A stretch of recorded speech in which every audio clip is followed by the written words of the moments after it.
Jezreel, donde Dios siembra. Nuestro propósito es compartir las verdades de la palabra de Dios, que han demostrado ser vigentes y relevantes para transformar las vidas de todos aquellos que ponen su confianza en Cristo Jesús.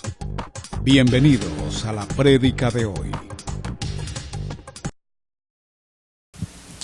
Hemos estado hablando durante este tiempo sobre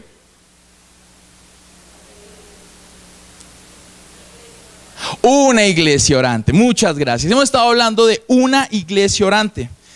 Y desde ya hace tiempito hemos tocado diferentes temáticas de la importancia de que cada individuo se comprometa ¿en qué?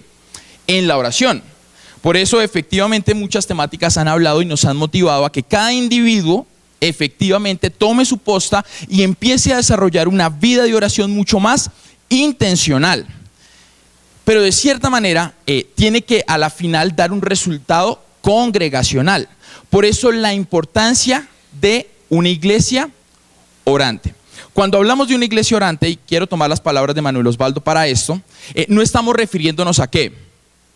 Al tiempo del ayuno, no estamos hablando del tiempo de intercesión, no estamos hablando del tiempo de vigilia, no estamos hablando de la arborada de oración, porque esos son programas de oración. Pero nosotros estamos hablando desde una intención que la iglesia 24 horas, los 7 días de la semana, los 365 días del año esté en oración. Todo el tiempo, en todo momento, la iglesia tiene que estar en oración. Recordemos un poco lo que Osvaldo nos habló el fin de semana pasado. Él tocaba el libro de los Hechos contándonos la historia de ¿quién? De Pablo en su naufragio. Él naufragó, ¿sí? Y con él lo acompañaban ¿quiénes? Estaba Lucas, que es el escritor del libro de los Hechos, por eso él pudo contar de manera vivencial lo que estaba pasando. ¿Quién más? Ok, ¿y quién más? Y Pablo, no, falta uno. Ok, se los dejo de tarea para que revisen el video y retomen. Si usted no vino el fin de semana pasado, le invito y le motivo a que usted revise el video en YouTube de nuestra prédica de la semana pasada para que sea el retroalimente de lo que estoy hablando en esta mañana. Pues bien, entonces él nos contaba que Pablo, en medio del naufragio, todo el mundo estaba pasando una situación difícil, ¿verdad? Todo el mundo estaba angustiado, todo el mundo estaba cargado. ¿Y Pablo qué estaba haciendo? ¿Orando? No, él estaba ahí durmiendo. Cuando llegan y le dicen a Pablo, estamos naufragando. ¿Y Pablo qué dice? La noche anterior, ahí sí estaba orando, un ángel me habló a mi vida y me dijo que esto iba a pasar, ¿o no? Y que yo tenía que mantener la calma, tenía que estar tranquilo, tenía que estar bien, porque a la final yo sí voy a llegar a Roma. O sea que yo no tengo que estar angustiado ni turbado. Seguramente vamos a vivir una situación difícil, pero todos tenemos que mantener la calma. Eso fue producto de una oración, de un tiempo en el cual Pablo estaba hablando y relacionándose con Dios. El Señor le revela la situación que iban a vivir y él está totalmente tranquilo. Por eso, a diferencia de los otros, ellos están angustiados, pero Pablo está tranquilo, porque él ya sabía lo que había de venir, ¿verdad? Con Lili estuvimos hablando de algo muy parecido, motivándonos también a los tiempos de oración, motivándonos a el amor los unos por los otros. Y es de verdad realmente importante. Ayer me gustó mucho una dinámica que hizo Daniel Marcelo en medio de la alabanza. Él en la mitad de la alabanza paró y dijo, los voy a invitar a que se den un abrazo. Y si yo en esta mañana le dijera lo mismo, seguramente usted se pararía y abrazaría. Pero en iniciativa suya, normalmente no está el abrazarse con toda la congregación, el estar relacionándose con toda la congregación. ¿Sabe por qué? Bueno, quédese y le voy a contar por qué está pasando esa situación. Quiero empezar entonces en esta mañana, ya después de hacer este recuento, quiero empezar hablándole de un pasaje que está en Éxodo capítulo 17, versículos 8 al 13. Éxodo capítulo 17, versículos del 8 al 13. Si usted me puede acompañar, yo lo voy a leer. Dice lo siguiente: entonces vino Amalec y peleó contra Israel en Refidim. Y dijo Moisés a Josué: escógenos varones y sal a pelear contra Amalec.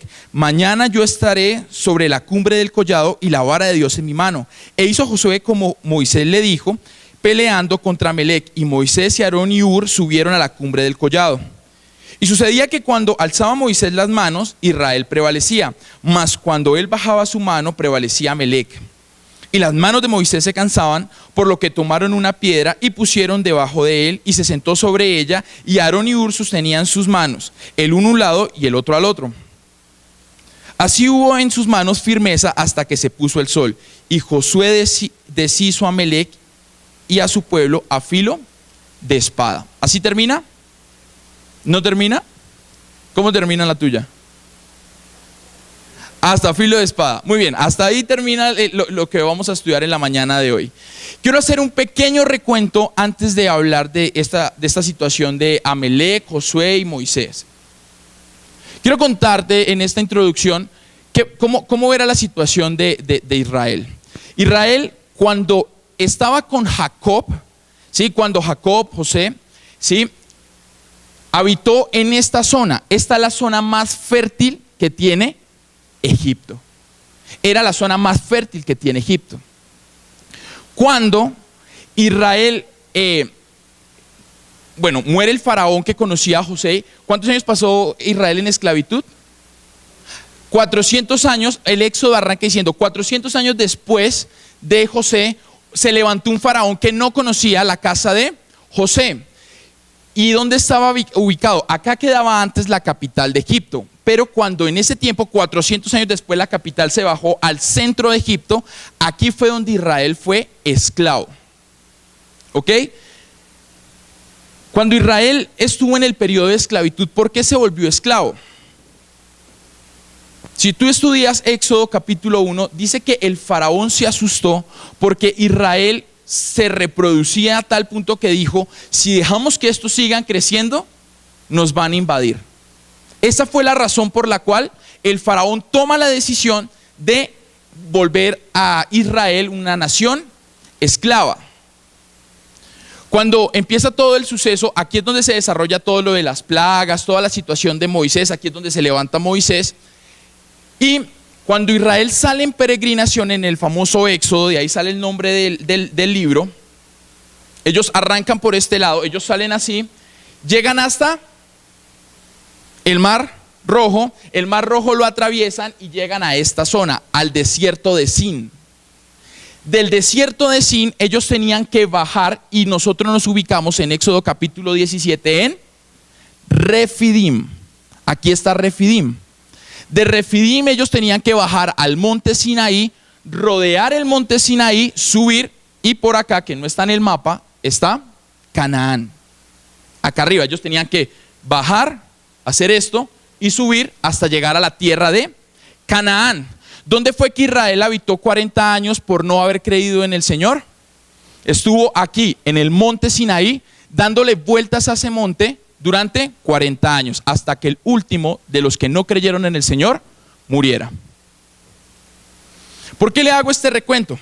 Porque para ubicarnos en Éxodo capítulo 17 yo tengo que contarle que estamos hablando del primer viaje que hizo Israel en el Éxodo, la primera parte del viaje. Estamos ubicados que ellos estaban creyendo que iban a llegar a la tierra de Canaán. Y me encanta mucho porque cuando estamos hablando de este capítulo y estamos hablando de la iglesia orante, tenemos que hablar primero que todo que tanto Israel tenía promesa de la tierra prometida, así como esta iglesia tiene promesa de la tierra prometida. Eso no quiere decir que no vamos a encontrarnos en el camino o en el peregrinaje Amalecs que nos vayan a trancar el camino. El tema de hoy entonces se llama ¿cómo debe enfrentar las dificultades o todo tipo de cosas la iglesia orante? ¿Cómo tiene que enfrentar todas las situaciones la iglesia orante? Lo primero entonces que tengo que decir esta mañana es que para que una iglesia orante pueda enfrentar al enemigo, lo primero que tiene que conocer es su enemigo. Mira lo que dice Éxodo 17 en el versículo 8, dice: entonces vino Amalec y peleó contra Israel en Refidim. ¿Quién es Amalec? ¿de dónde sale Amelec? Bueno, si usted va a Génesis capítulo 36, versículo 20, dice que Amelec es descendiente directo de Esaú. ¿Se acuerda? Esaú, Jacob. ¿Por qué Amelec quiere enfrentar a Israel?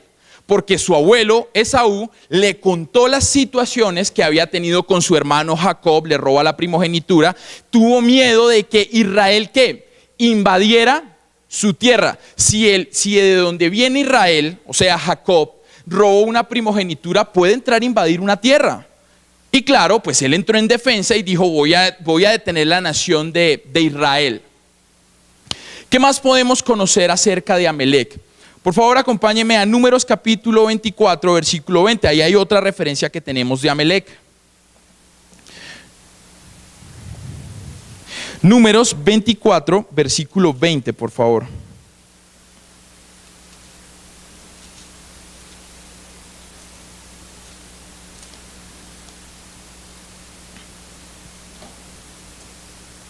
Muy bien, dice lo siguiente.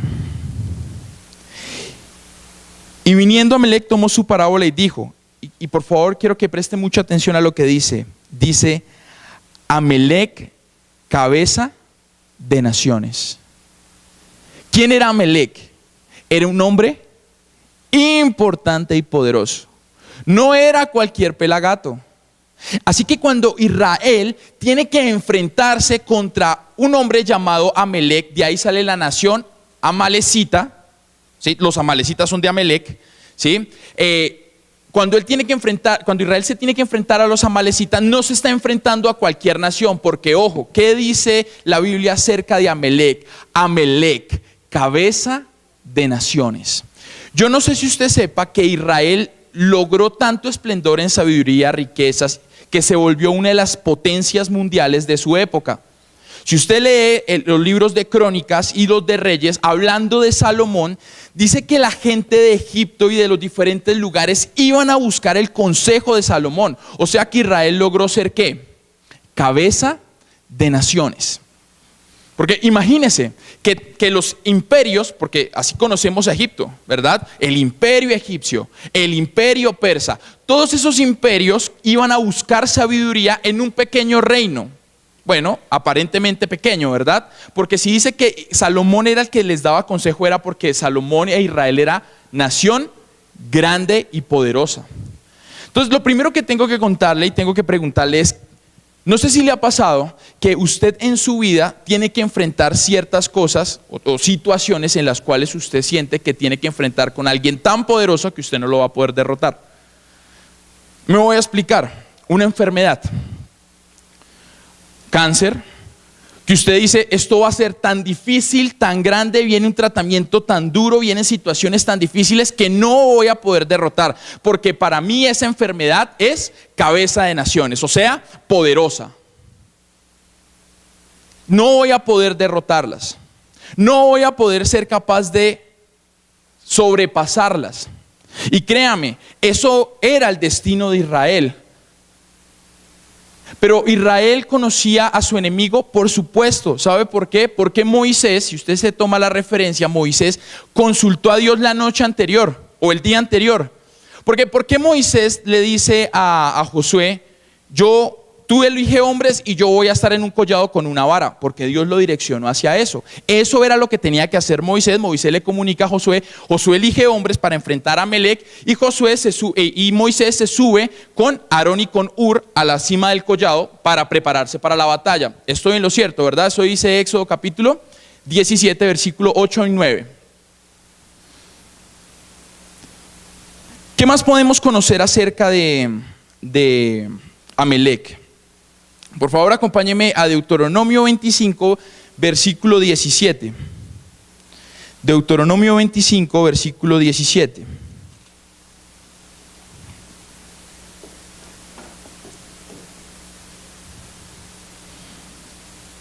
Mire lo que dice. Acuérdate de lo que hizo Amelec contigo en el camino cuando salías de Egipto, de cómo te salió al encuentro en el camino y te desbarató la retaguardia de todos los débiles que iban detrás de ti, cuando tú estabas cansado y trabajado y no tuvo de ti ningún temor de Dios. ¿Está bien? Deuteronomio 25, 17 y 18. Ok. Amalek, como era un rey poderoso, ¿sabe que también tenía? Estrategia militar. Así que quiero contarle que en esa época la manera de enfrentar al enemigo era la siguiente. Estaban caminando los pueblos, ¿sí? Estaba caminando Israel o el ejército que fuera, estaba caminando, y la manera de derrotarlos más fácil era atacando el flanco débil. Para los que no saben, por lo general, cuando habían peregrinajes de soldados, la parte fuerte del ejército iba adelante, porque si me salían al encuentro yo podía contraatacar. Y los débiles, los que no eran tan diestros para la batalla, los que no podían confrontar de la misma manera que los fuertes, ellos iban en la parte de atrás. ¿Ellos qué iban haciendo? Acompañando. Pero en sí no eran los que peleaban como otros podían hacerlo, no eran los de la experticia. ¿Qué hace Amalek? ¿Cómo fue la manera de poder derrotarlos? Sencillo.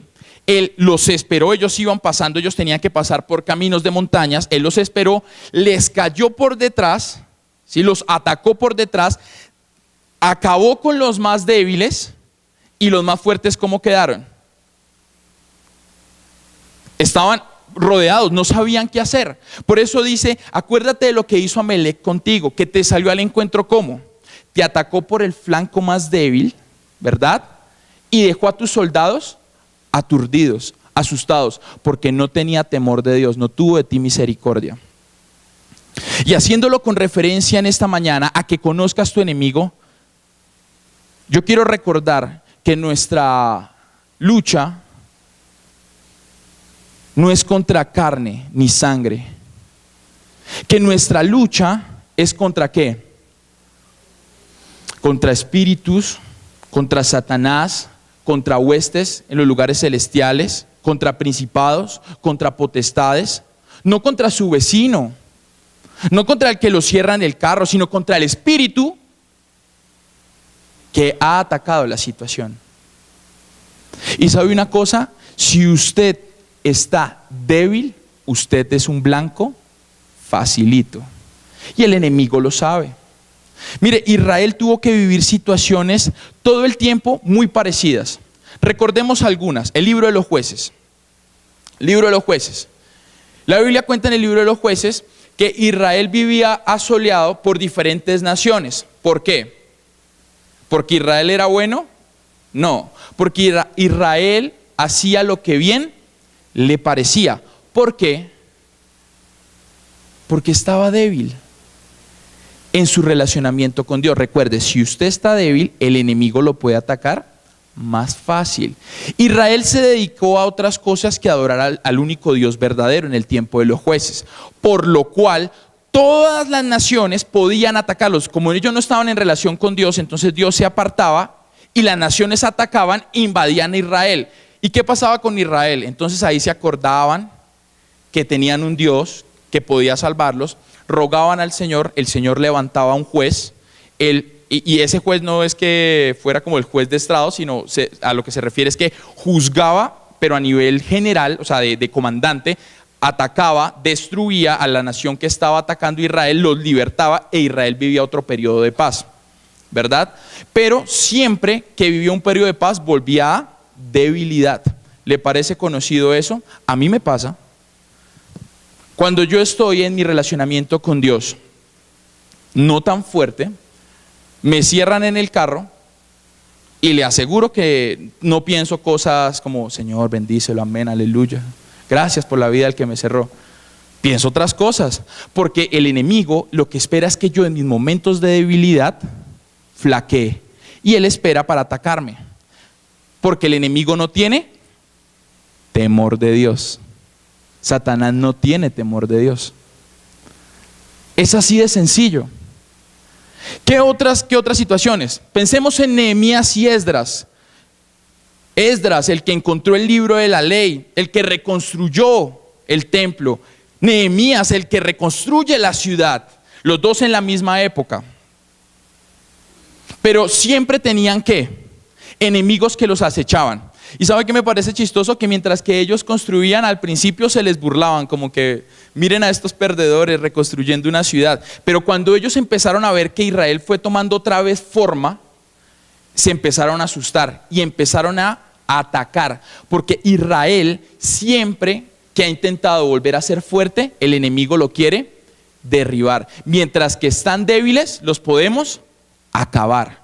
Pregúntese en esta mañana, ¿qué debilidades hay en usted que no está trabajando? ¿Por qué lado Satanás puede entrar a su vida? De pronto usted tiene un hijo, una hija, que se ha desviado del camino. De pronto usted tiene una quiebra financiera. De pronto usted tiene un trabajo, usted se siente poderoso en su trabajo, pero usted se le ha olvidado quién le regaló el trabajo, entonces eso es vanagloria y por ahí puede entrar. ¿Qué cosa usted tiene en su vida que no ha trabajado, no ha fortalecido y que normalmente el enemigo entra? ¿Qué Amelec entran a su vida? Porque recuerde, Amelec es poderoso. Y quiero recordarlo en esta mañana, Satanás es poderoso. Ahora, normalmente no acostumbramos a hablar de Satanás y esto, pero es bueno recordarlo de vez en cuando. Porque también hay que recordar que nuestra lucha no es contra carne ni sangre, es contra espíritu. Conociendo a tu enemigo, tienes que conocer a tu enemigo. Mire, Israel siempre sabía qué enemigo lo iba a atacar, porque eran los mismos enemigos los que lo atacaban una y otra vez. Pero siempre se les olvidaba buscar la guía del Dios verdadero. Por eso, cuando tú conoces a tu enemigo, tienes las herramientas para poder contraatacarlo. Tienes que estar fortalecido en el Señor.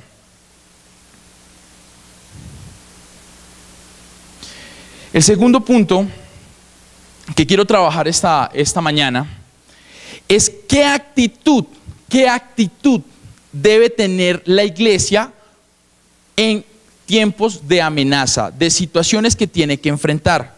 Tiene que tener una actitud de oración y acción. Oración y acción. Mire lo que dice: y dijo Moisés a Josué: escógenos varones y sal a pelear contra Amelec. Mañana yo estaré sobre la cumbre del collado y la vara de Dios está en mi mano. E hizo Josué como le dijo Moisés, peleando contra Amelec, y Moisés y Aarón y Hur subieron a la cumbre del collado. Mire, esta historia nos enseña que lo primero, lo fundamental, lo único y principal que debe hacer la iglesia es orar. Orar. Porque Moisés, como lo decía anteriormente, Moisés tuvo la estrategia para poder atacar. ¿Producto de qué? De un tiempo de relación con el Señor. Moisés no era de los que actuaba por sí. Y la única vez que actuó por sí, no entró a la tierra prometida. Normalmente Dios le decía a Moisés: necesito que estires la vara. Listo, él lo hacía. Él no le ponía con preguntas. Ay, pero ¿por qué, Señor? Pero yo, ¿por qué tengo que entregarte a mi esposo? ¿Por qué tengo que entregar el trabajo? No, él simplemente levantaba la vara. Él obedecía instantáneamente. Y la única vez que no lo hizo, perdió. Entonces, lo primero que tiene que hacer la iglesia es buscar al Señor en oración. Ahora, cuando la iglesia busca al Señor en oración, pasan cosas increíbles, sobrenaturales, lo que conocemos como milagros. Ahora, de pronto usted no tiene una enfermedad grave, entonces usted no siente que Dios ha hecho milagros en su vida, pero le aseguro que el hecho de que usted se pueda levantar cada mañana y gozar y disfrutar de su familia, de su trabajo y de todo lo que hace, eso de hecho ya es un milagro, porque no muchos pueden hacer eso. No muchos tienen la capacidad para poder disfrutar y gozarse de lo que el Señor ha dado. Eso es un milagro.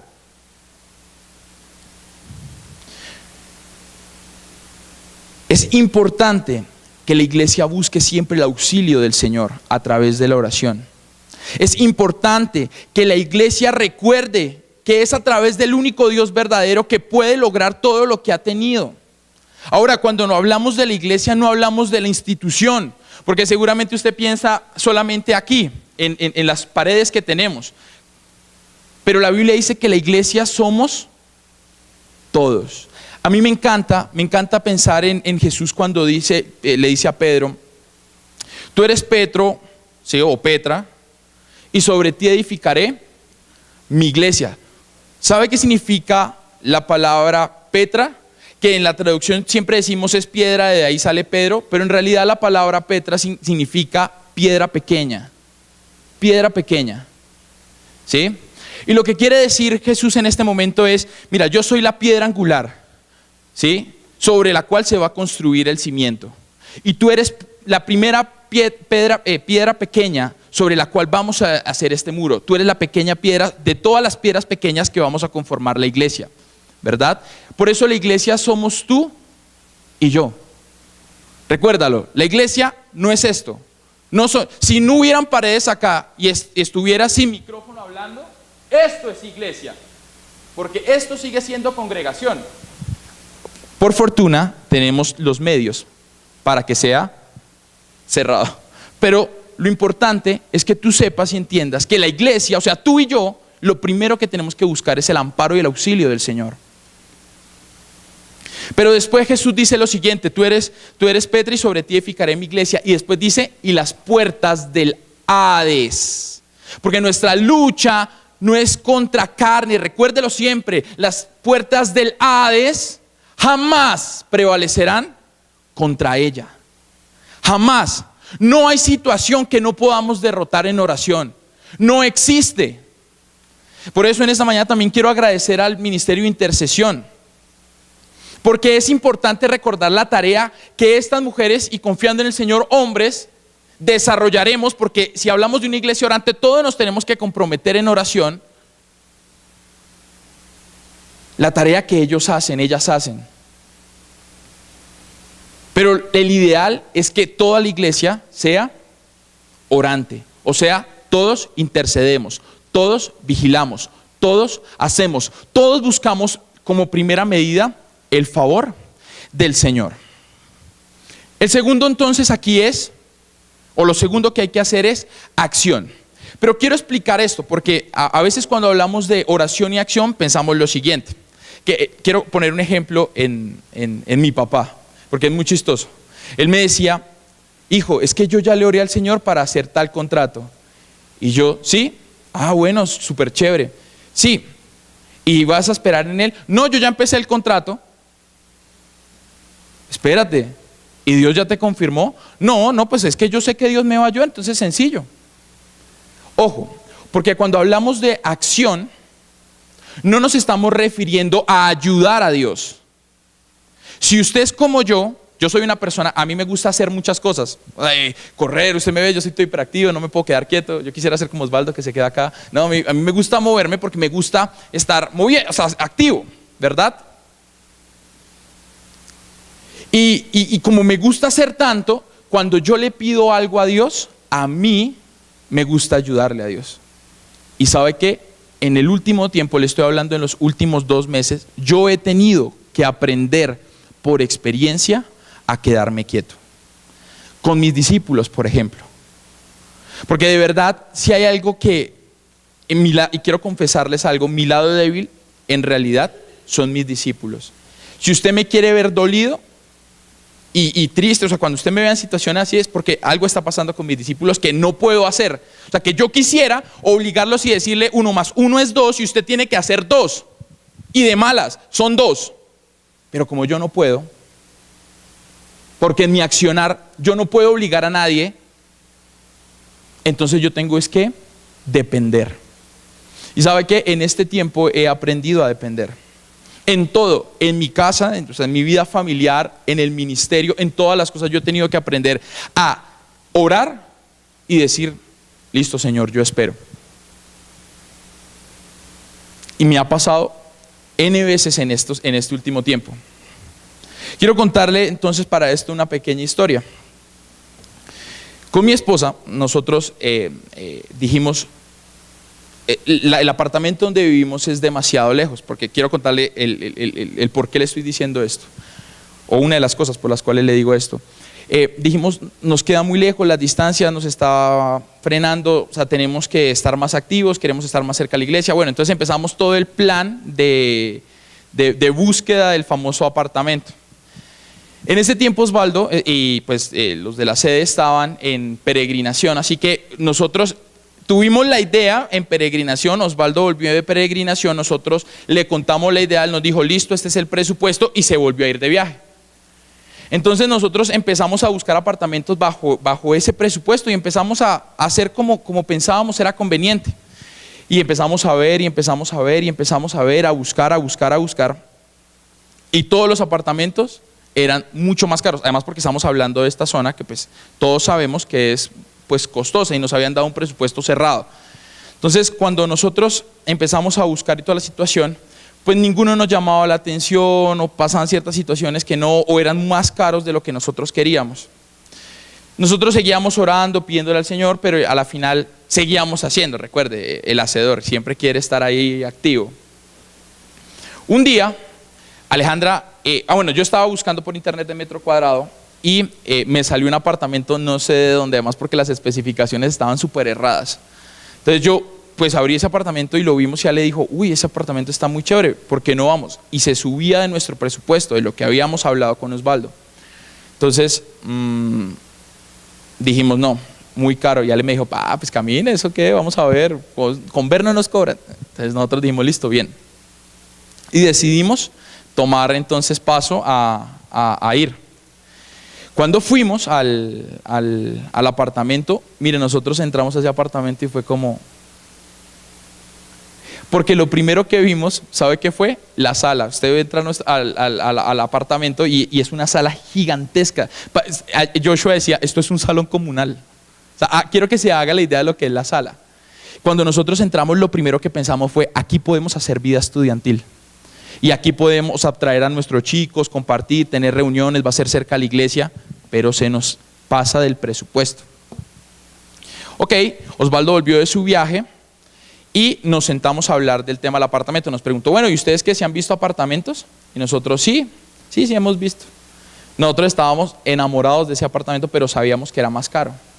Entonces Osvaldo nos dice lo siguiente, nos dice, mire, necesito que busquen una casa. Porque él se había reunido, llegó de viaje, se reunió con Oscar Gutiérrez, que es el líder regional, y nos contó y nos dijo, tienen que buscar una casa. Y nosotros, ¿una casa? Sí. Nosotros dijimos, no, una casa no. Miren, nosotros tenemos un apartamento, es así, hemos visto, yo no sé qué. Me dice, ok, es que lo que pasa es que ustedes van a ser los coordinadores de las misiones en la región. Y necesitamos que ustedes tengan una casa grande para que reciban misioneros. Y nosotros,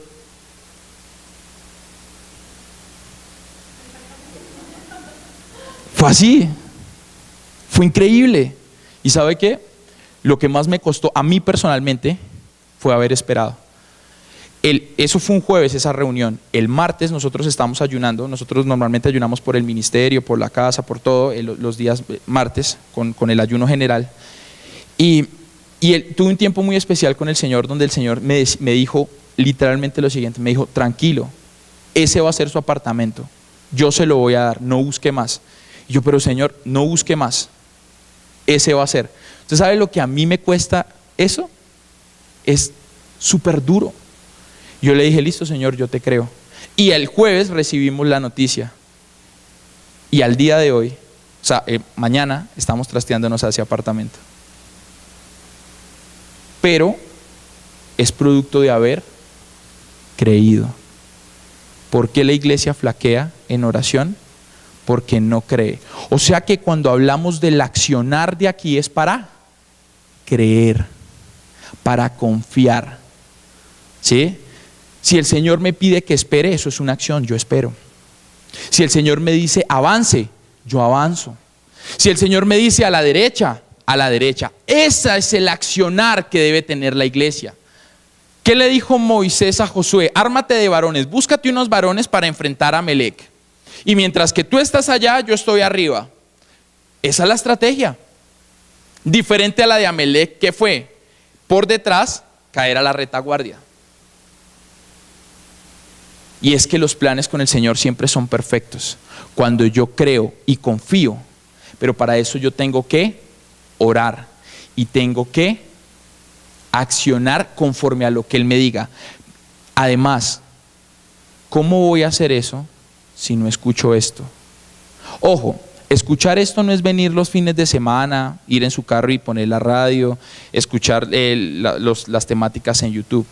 Escuchar la voz de Dios, bueno, eso forma parte, pero lo principal es cuando usted abre este libro y lo mira y a través de él usted escucha las palabras de Dios. Porque la fe viene por el oír y el oír la palabra de Dios. Y la fe sin obras es muerta, pero yo ¿cómo voy a tener fe si no me relaciono, no entro en comunión, no entro en oración con aquel que me puede revelar los grandes secretos que tiene preparado desde antes de la fundación del mundo para mí? ¿Cómo voy a conocerlos? El Señor quiere revelarte grandes cosas, te lo aseguro, porque eso dice su palabra. Pero si tú no lo buscas y no accionas conforme a lo que Él te dice, pues va a ser muy difícil que tú puedas encontrar la victoria para poder derrotar a todos tus enemigos.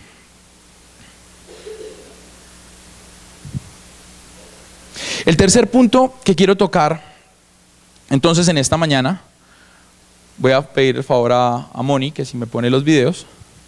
Tengo tres videos. Le pido un favor, esté muy atento a los videos porque le voy a hacer 3 preguntitas de acuerdo a los videos.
Yo creo que dejémosla hasta ahí, Moni, por favor. Gracias. Ok, 3 preguntas rapiditas. La primera, ¿qué instrumentos vio en los 3 videos? ¿Qué más? Tenía lanzas, flechas, espadas, escudos. ¿Qué más? Unos tenían armaduras, ok. Otros no tenían armaduras, tenían todo el casco, toda la implementación. La segunda cosa que quiero preguntarle es, ¿qué actitud vio en las 3 situaciones? Había determinación. ¿Qué más había? Había una estrategia. ¿Cuál era la estrategia? Unidos. Y la tercera pregunta entonces es, ¿y qué pasaba con el que no tenía el escudo bien puesto? Moni cortó el video porque el de Troya, ayer la gente era, ¡guau! ¡Uy! Porque en el de Troya a un señor se le cae el escudo así un poquitico y coge una lanza y ¡fu! Y lo atraviesa. Pero así pasa. ¿Sí? ¿Por qué quiero tomar estos 3 ejemplos? Porque el tercer punto que quiero hablar en esta mañana es la importancia del apoyo de toda la iglesia para vencer cualquier situación. Mire, para los que no conocen un poco historia, la verdad a mí me encanta la historia y por eso tomé 3 secciones de 3 diferentes ejércitos. El primero era la Legión Romana, sacada de una película que me encanta que se llama La Legión del Águila, súper recomendada. La segunda era Troya, donde Aquiles llega a las costas de Troya para atacar e invadir.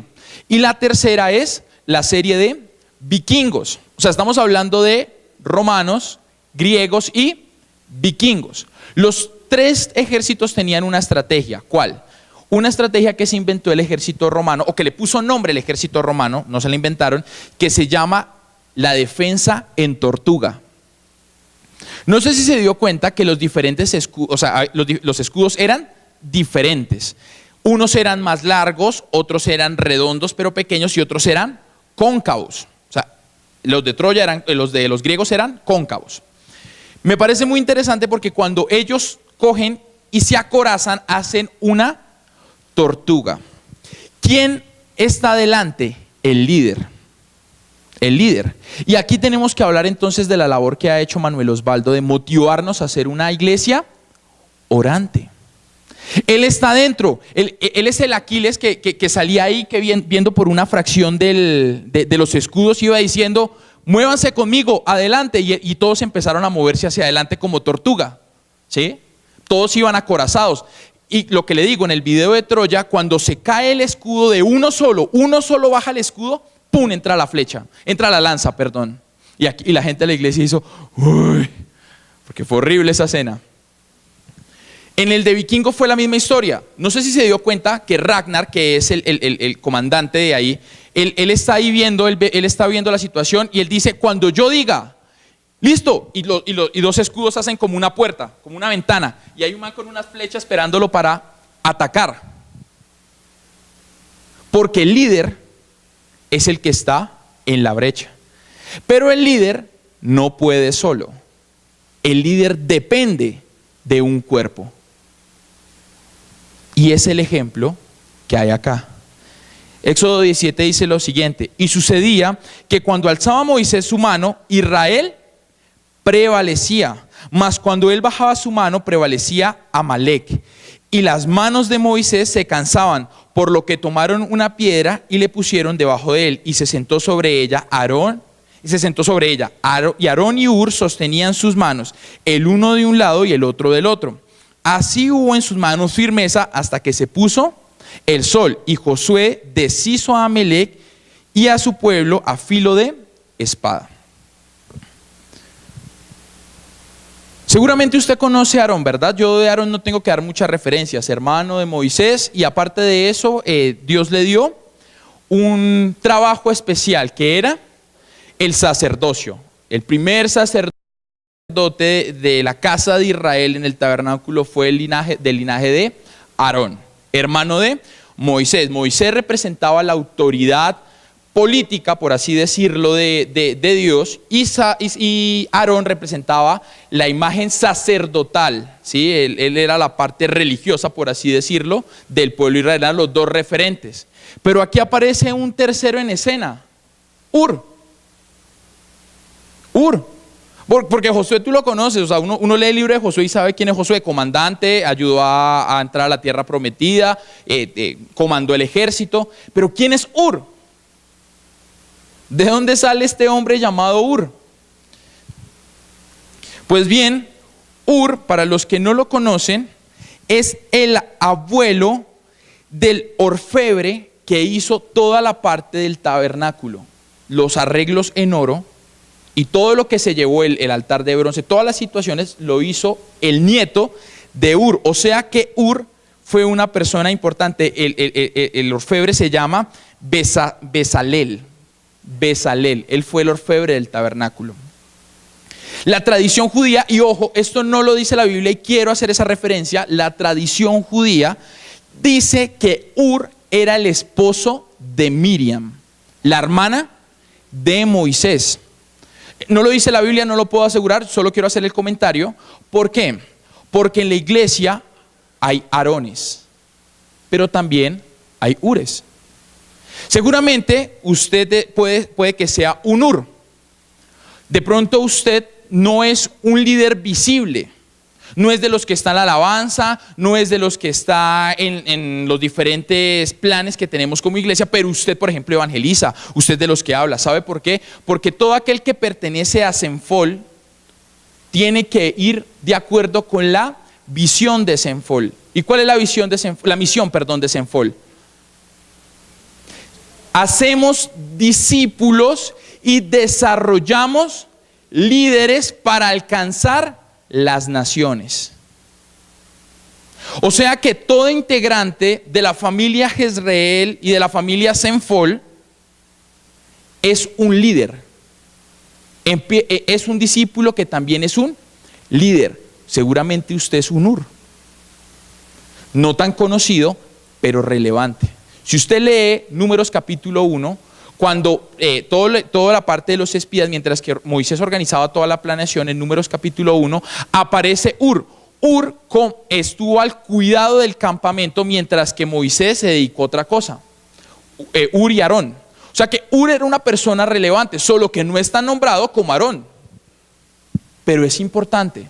¿Por qué? Porque todo miembro en la iglesia de Dios es importante. Aquí no hay uno mejor que otro. No porque yo esté parado soy mejor que nadie. Por el contrario, soy igual o peor que muchos. Esa es la realidad. Y me encanta la Biblia cuando habla en 1 Corintios capítulo 12 sobre esto. No lo busque, yo le hago la referencia. Me encanta cuando dice lo siguiente: que la mano no le puede decir al ojo, no te necesito. Me encanta también cuando dice que los miembros más débiles, los Ur, que seguramente no son los líderes que todo el mundo ve, bueno, más que poderosos es como visibles, ¿sí? Como las partes del cuerpo, usted ve mi piel, mis ojos, mi pelo, ¿sí?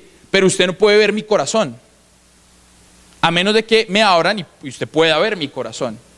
Y me encanta lo que la Biblia dice sobre eso, porque dice que los miembros más débiles son los que están, ¿qué?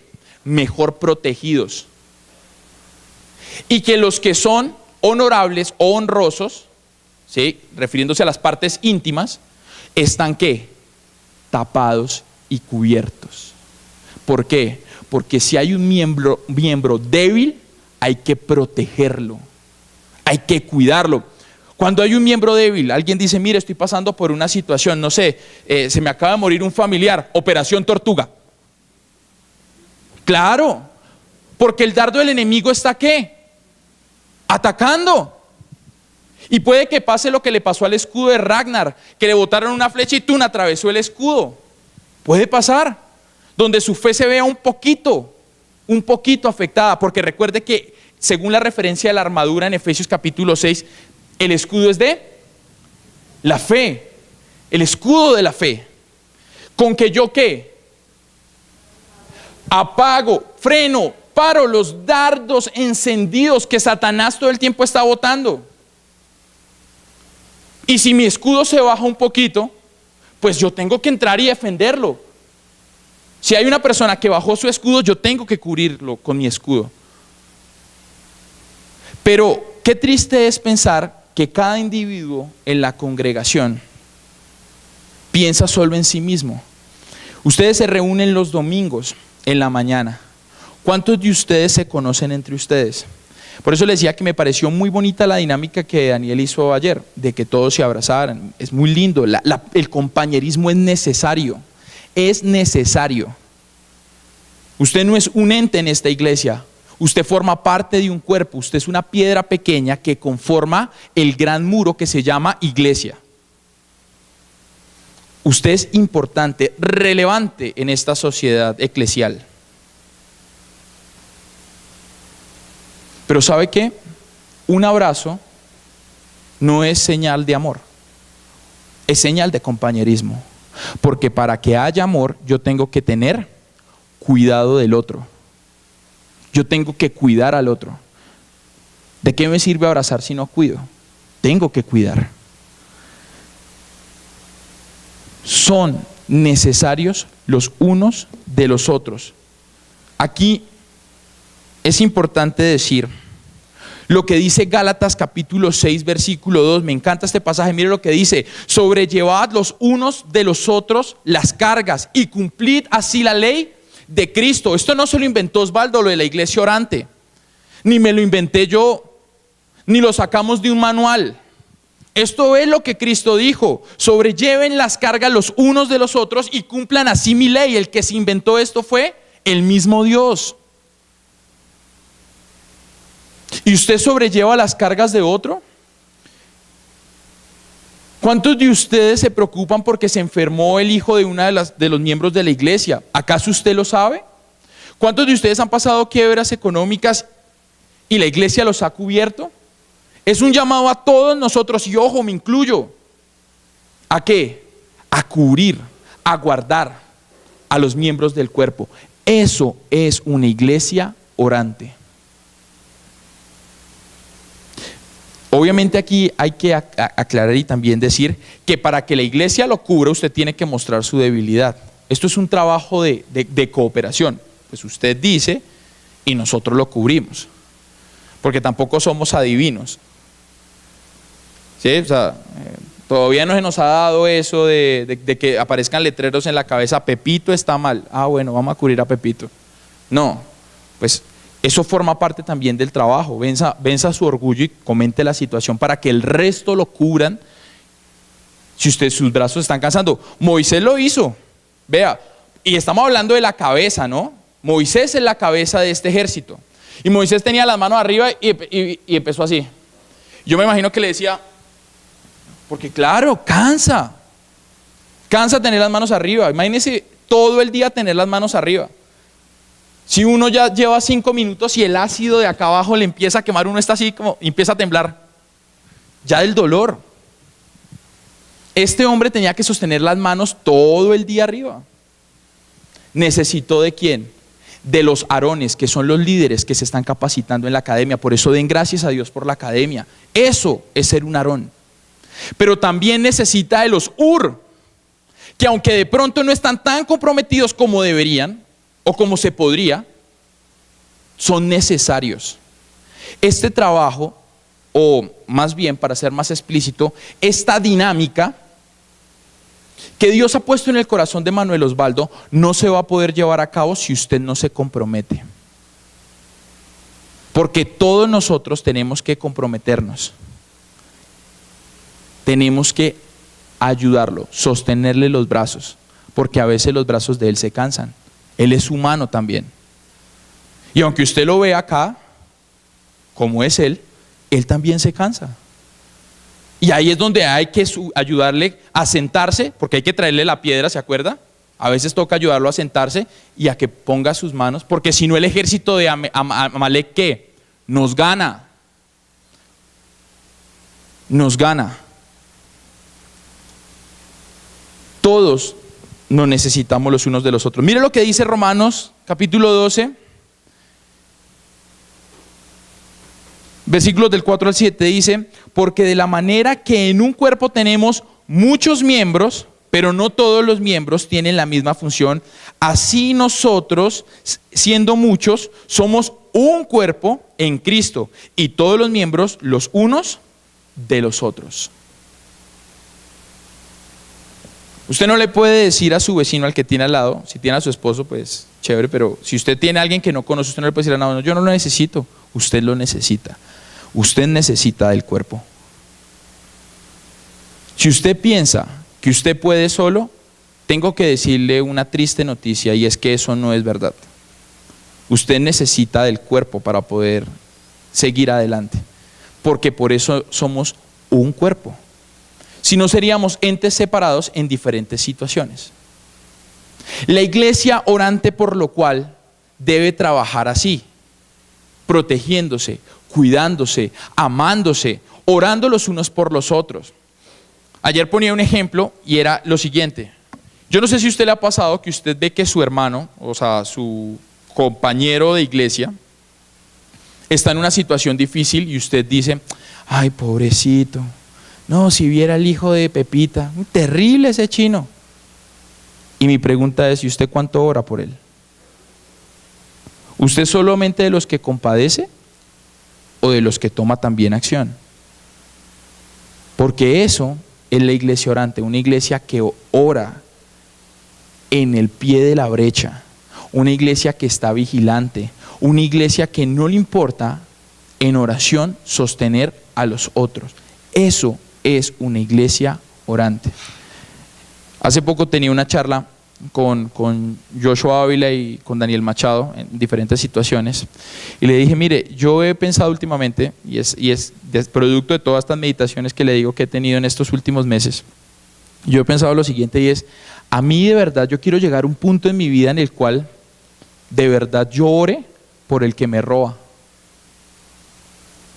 de verdad yo ore por el que me insulta, yo ore por el que me cierra, yo ore por el que me pasa encima de mí, de verdad, porque muchas veces lo hacemos porque nos toca o porque creemos que nos toca, entonces es como para no quedar mal, y más si va gente, por ejemplo, si uno va en el carro y va gente desconocida o que lo conocen pero no son cristianos, usted ahí no se va a poner a insultar a nadie, usted se queda calladito, pero por dentro las piensa todas.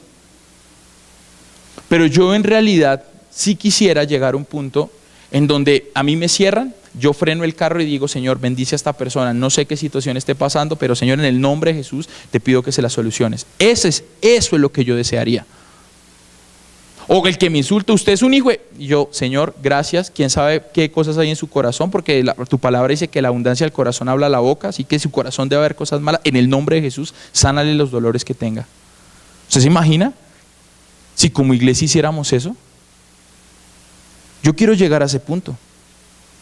Yo quiero llegar al punto que si tengo problemas con mi hermano en mi iglesia, porque aquí no debería existir envidias, no debería existir rencores, no debería existir enemistades, porque somos miembros de un solo cuerpo y nos necesitamos. Si yo le sacara a usted del páncreas, le aseguro que usted tendría problemas. Si yo a usted le quito un riñón, usted tendría problemas. Ayer puse un ejemplo y lo voy a poner en doble vía. Si yo a un hombre le quito un testículo y a una mujer le quito un seno, tendría problemas. Porque no sería lo mismo. Si yo, que no tengo la punta de este dedo, o sea, porque tuve un accidente y perdí la punta de este dedo, y a veces no me siento completo, voy a agarrar cosas y como no tengo agarre, porque me quedó muy poca piel acá, me siento incompleto. Así es que me debo sentir cada vez que yo mutilo a un hermano o mutilo a una persona. Porque literalmente a veces somos así, cortamos a la gente y pensamos que está bien. ¿Se acuerda de lo que decía Osvaldo? Que a él le habían enseñado que si se acababa un ministerio ellos tenían que cortar todas las amistades y tenían que irse. Cortaban las amistades porque no podían afectar al nuevo liderazgo, mutilan relaciones. Terrible, porque la iglesia no está llamada a eso. Nosotros estamos llamados a sostenernos, a amarnos, a cuidarnos los unos de los otros.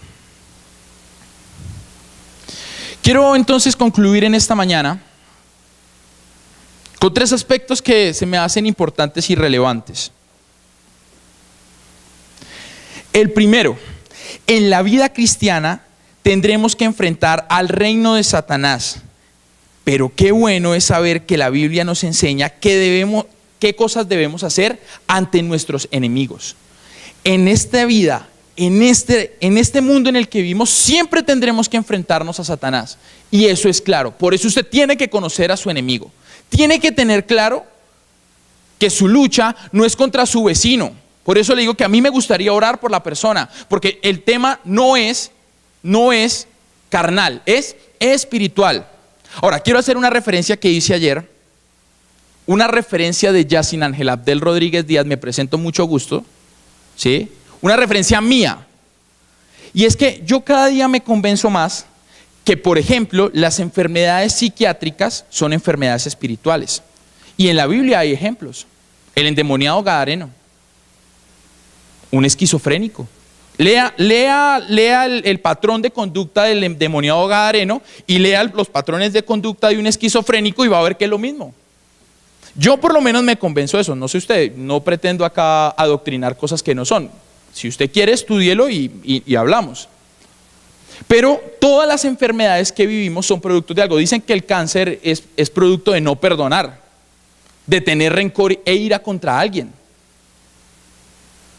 Son espirituales. Por eso la primera solución que una persona debería tomar es buscar a Dios. Pero para eso tiene que conocer al enemigo, porque Dios sí nos ha dado las herramientas para contraatacar. Lo que pasa es que no conocemos a nuestro enemigo. O pensamos y creemos que va a ser fácil derrotarlo. Y recuerde, Amalek tenía poder. Satanás tiene poder. Solo que no es más poderoso que el que lo venció en la cruz. No es más poderoso, se lo aseguro.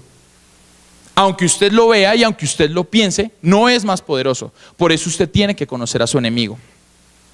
Lo segundo, ante las dificultades, ante las situaciones de conflicto, ante cualquier cosa que usted pase, por favor, ore.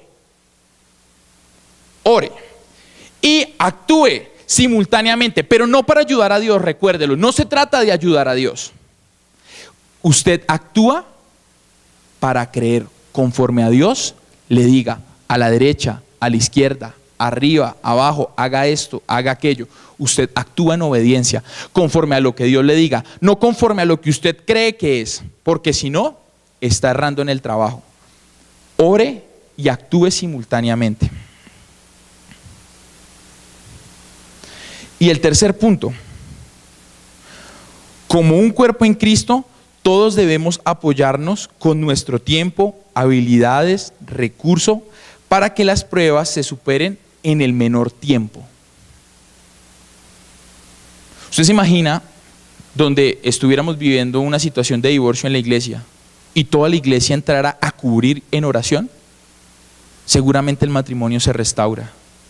Usted se imagina donde alguien esté, no sé, pasando un accidente terrible, un accidente de tránsito, está en coma en el hospital y toda la iglesia fuéramos a orar al hospital, sanaría rápidamente. Eso es lo que dice la Biblia, ¿no? Dice, les aseguro que ni cosa mortífera ni nada los podrá afectar. Eso dice Cristo, yo le creo. Si oran los unos por los otros, les aseguro que tendrán unidad. La Biblia lo dice y me encanta, porque hay un pasaje que dice, y donde Jesús habla y dice, es que una casa dividida perece. Una casa dividida perece. Si esta iglesia, si este cuerpo, si usted y yo estamos divididos, pereceremos juntos, porque nos necesitamos. Unos a otros nos necesitamos todo el tiempo. Curamos a los demás. Amemos a los demás. En oración, respaldemos a los demás. Y así cumplamos todos la ley de Cristo. Ahora, quiero hacer un paréntesis, porque si usted se está preguntando cuál es la ley de Cristo que se refiere ahí, es amarás al Señor tu Dios con todo lo que tú eres y amarás a tu hermano el prójimo como a ti mismo. Esa es la ley a la que se refiere. Cumplan esa ley, la ley de Cristo. Porque si tú amas a Dios, vas a amar a tu hermano, el prójimo. Tanto que si te toca sacrificarte, lo harías por él. Eso es el como a ti mismo, ¿no? Si te toca sacrificarte como Cristo lo haría por tu hermano, tú lo vas a hacer igual. No importa. Si el escudo de mi hermano se baja, yo se lo levanto. Recuerde eso. Así me cueste a mí la vida. Así me cueste todo lo que yo soy. Muy bien. ¿Qué les parece entonces si oramos en esta mañana? Espero que este tema haya sido de mucha bendición para su vida y que el Espíritu Santo haya tocado nuestros corazones y nos haya motivado a como iglesia sostenernos en oración. Una iglesia orante, no se le olvide, somos una iglesia orante.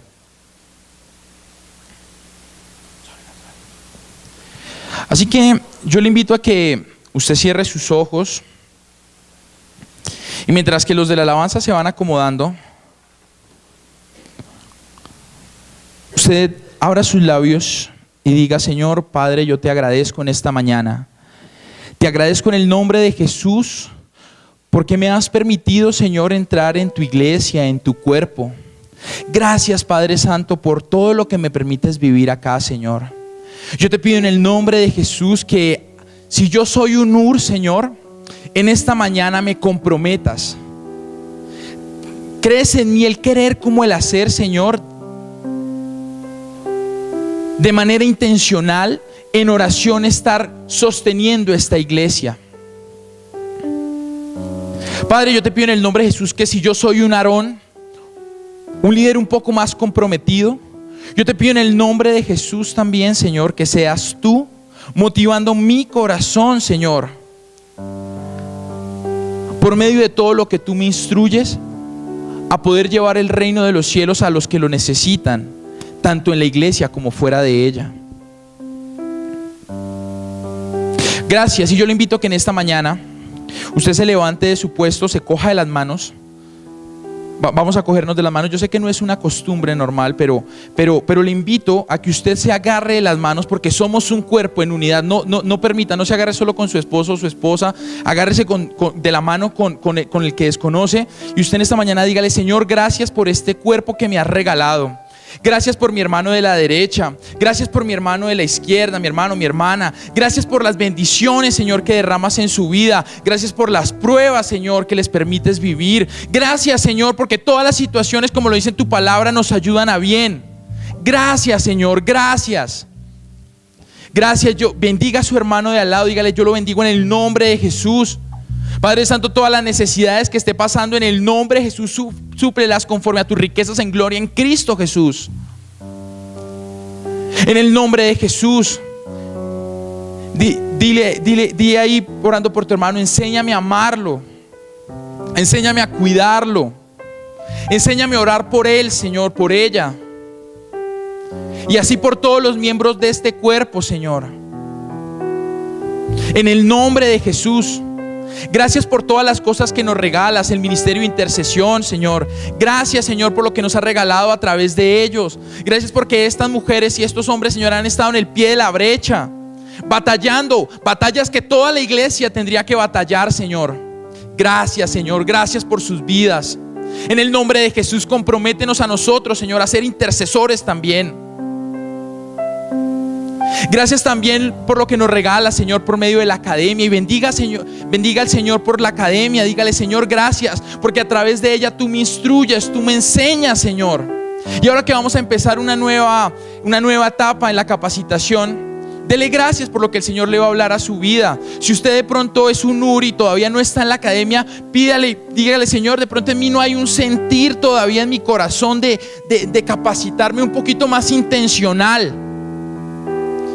Pero en el nombre de Jesús tú puedes hacer de mí, Señor. Tú puedes poner en mí el querer como el hacer. Ponlo. Porque yo también quiero ser un Aarón. Y no para vanagloria, sino para que tu nombre sea glorificado y honrado. De gracias al Señor por esta iglesia, por Senfol. De gracias por nuestro presidente Francisco Santos. De gracias porque el Señor lo ha puesto para que sea el presidente de Senfol y durante estos 2 años nos guíe, nos lleve por el camino que el Señor tiene trazado para esta iglesia. Bendiga su vida, bendiga la vida de todos los líderes de las regiones. De gracias por ellos. De gracias por Oscar Gutiérrez, que es el líder regional nuestro. Bendiga el nombre de Jesús por la vida de Manuel Osvaldo. Yo le invito a que de manera especial usted en esta mañana le dé gracias por él. Y le pida al Señor que en todas sus situaciones sea derramando de su amor, de su misericordia, de su control, que le siga dando sabiduría para que a nosotros en específico como Jezreel nos encamine conforme a los propósitos de Dios. Dé gracias por la salud de él, porque aunque usted lo ve como hombre fuerte y como las bendiciones que Jacob impuso sobre José, que decía que el arco de José se tenía que sostener porque estaba en manos de aquel que le sostenía el arco, a veces los brazos de él se cansan. Y dígale al Señor en esta mañana: Señor, yo te pido en el nombre de Jesús que yo sea el que le sostenga los brazos cuando él esté cansado. Yo te pido en el nombre de Jesús que sea de los que me pongo en la brecha a pelear. Yo te pido en el nombre de Jesús que yo sea como Josué también, Señor, que si me toca enfrentarme al ejército de Amalek, lo haga, Señor, porque no tengo miedo de él, porque se puede mostrar poderoso, pero yo pertenezco al ejército del Dios verdadero, del que puede suplir todo conforme a sus riquezas en gloria, del que tiene el poder sobrenatural para traer de la muerte a vida. ¿Acaso hay algo para Dios imposible?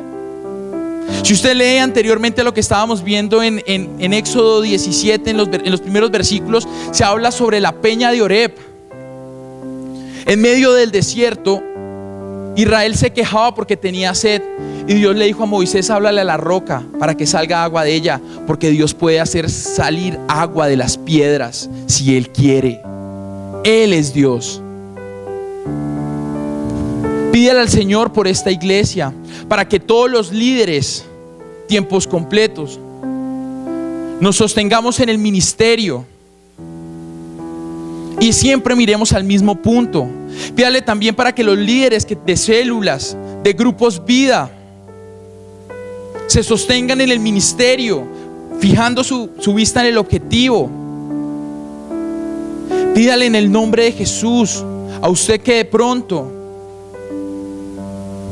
todavía está en ese proceso, iniciando la vida cristiana. Dígale: Señor, yo quiero ser de esos también, porque usted es importante. Y yo quiero dejar claro eso en esta mañana: todos los miembros somos igual de importantes, nos necesitamos los unos a los otros.